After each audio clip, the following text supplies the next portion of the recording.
Bonjour, aujourd'hui c'est vendredi, me revoilà dans le jardin. C'est le matin mais il fait déjà beau. Et puis vous avez vu derrière moi les lilas. Le lilas est en fleurs. Tout de suite ça donne du baume au cœur. Vous allez entendre les oiseaux, vous allez passer un bon moment. Attention, cric, Crac. très bien. En haut de la colline, il y a un gros rocher. Et au pied de ce rocher, eh bien, il y a la maison de Madame Renard, qui est un peu vieille, il faut le dire. Hein. Madame Renard est une vieille renarde. Mais heureusement pour elle, elle a un renardeau, qui lui n'est pas un bébé renard. Non, non, non.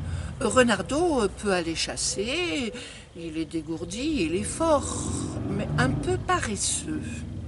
Ce qui fait que tous les matins, Madame Renard lui dit « Mon renardeau, ça fait déjà 1, 2, 3, 4, 5 jours que tu n'as rien rapporté à manger. Alors aujourd'hui, je t'en prie, je voudrais avoir un lapin, une petite taupe, n'importe quoi, mais je commence à avoir très très faim. » Renardeau prend son sac, il s'en va, mais dès qu'il voit un joli arbre avec une belle ombre, il s'installe et il dort. Oui, disons-le, Renardeau est paresseux. Mais Madame Renard n'en peut plus. Elle a faim. Et puis elle ne peut plus supporter que son fils Renardeau soit dans cet état-là. Attention, Renardeau. Aujourd'hui, tu vas me chercher une poule, un beau lapin, ce que tu veux. Mais si ce soir je n'ai rien mangé, demain tu t'en vas. Je ne veux plus te voir. Oula. Bon, Renardeau, plein de courage, prend son sac et s'en va. Quand il arrive à moitié parcours de la colline, il voit complètement en bas la maison de Poulerousse. Et justement, il entend très bien Poulerousse qui est là, qui discute avec son amie la tourterelle. Vite, Renardeau se cache derrière un arbre et il entend. Au revoir, tourterelle. Reviens quand tu veux, ça me fera plaisir. Oh ben, à moi aussi, ça fera plaisir, Poulerousse. Je te remercie d'avoir fait tous ces bons petits biscuits. À bien vite. Attends, tourterelle. Je prends mon tablier, je vais profiter que tu pars pour aller chercher du bois dans la cave. Et Poulerousse met son tablier. Attention là, il faut que je vous parle du tablier. C'est un tablier magique. Oui, presque. Enfin, un tablier comme beaucoup de mamans. Un grand tablier, et là, il y a une grande poche.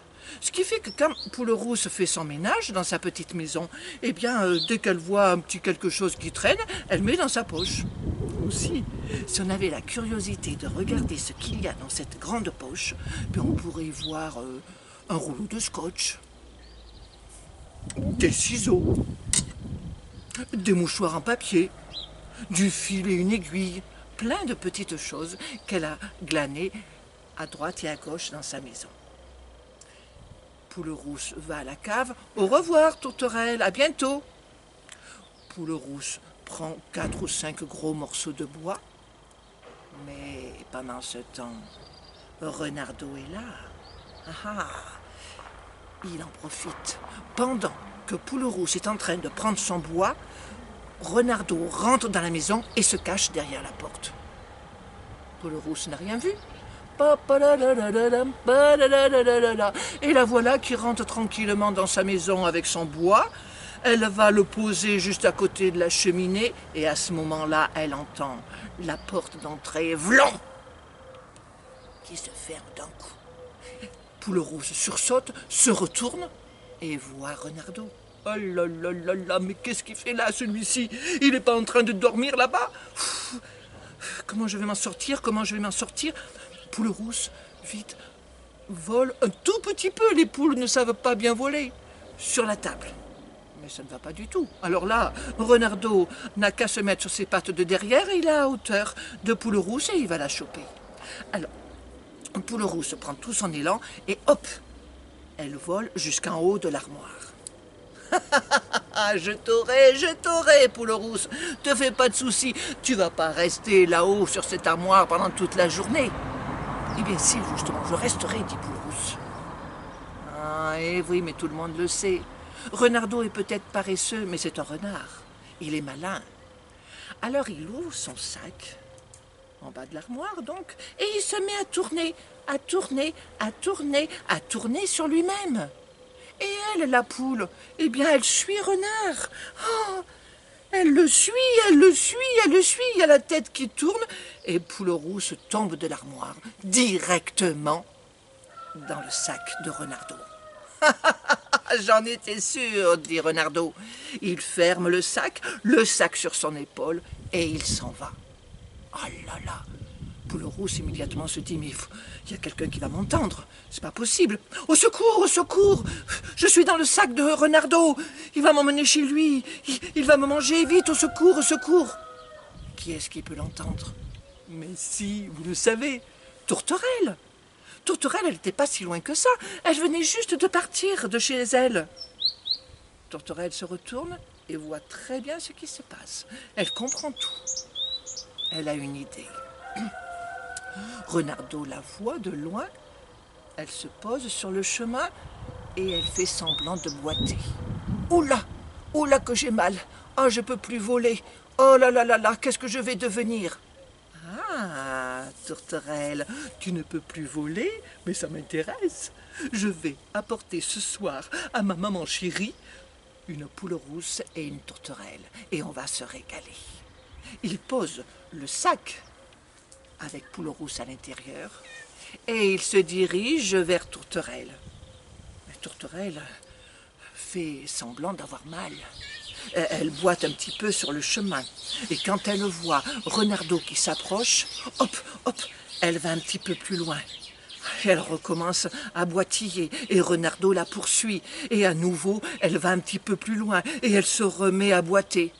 Ce qui fait que Poulerousse, là-bas, elle en profite. Elle regarde dans la poche de son tablier, et qu'est-ce qu'elle trouve? Les ciseaux. Elle coupe un morceau du sac. Elle sort du sac. Vite, vite, qu'est-ce qu'il faut? Oh, une grosse pierre. Elle va prendre une grosse pierre, elle la met dans le sac, dans la poche, du fil et une aiguille, et elle recoue le sac et elle s'en va bien vite. Tourterelle se retourne et elle voit ce qui se passe. Et quand elle voit que Poulerousse est hors d'atteinte de Renard, devant le nez de Renardeau, la tourterelle s'envole. Oh, mais je t'aurai, la tourterelle. La prochaine fois, tu seras dans mon ventre. Renardeau revient, prend le sac, ne voit rien du tout de ce qui s'est passé, met le sac sur son dos et retourne chez lui. Maman, maman, maman chérie, tu vas être fière de moi. Regarde, je te rapporte pas n'importe quelle poule, je te rapporte poule rousse. Et tu sais comme elle est bien grasse, bien belle et bien lourde, crois-moi. Ah, enfin, mon fils. Ah, tu me fais plaisir. Ça tombe bien, j'ai déjà mis la marmite à bouillir. Attention, on va immédiatement mettre Poulerousse dans l'eau bouillante. Elle sera cuite très vite. Tous les deux se rapprochent de la marmite avec l'eau qui bout à l'intérieur. Ils ouvrent juste là le sac et tous les deux, ils font glisser la grosse pierre dans l'eau bouillante. Bien sûr, l'eau les éclabousse. Ah, ils se mettent à hurler, mais ils sont tout brûlés. Mais qu'est-ce que c'est que ça? Et ils s'en vont tous les deux en courant, peut-être pour chercher des plantes qui vont les soulager. Qu'importe. Ce qui est sûr, c'est qu'on ne les a jamais revus. Et Poulerousse, il faut le dire, a eu tellement peur. Et comme elle sait que maintenant elle a une véritable amie, eh bien elle a invité Tourterelle à habiter chez elle. Et si vous allez dans ce petit coin, eh bien vous verrez la maison de Poulerousse, toujours bien propre. Elle aime bien faire des petits biscuits et vous les entendrez toutes les deux, parce que ce qu'elles aiment le mieux, c'est discuter. Cric et crac.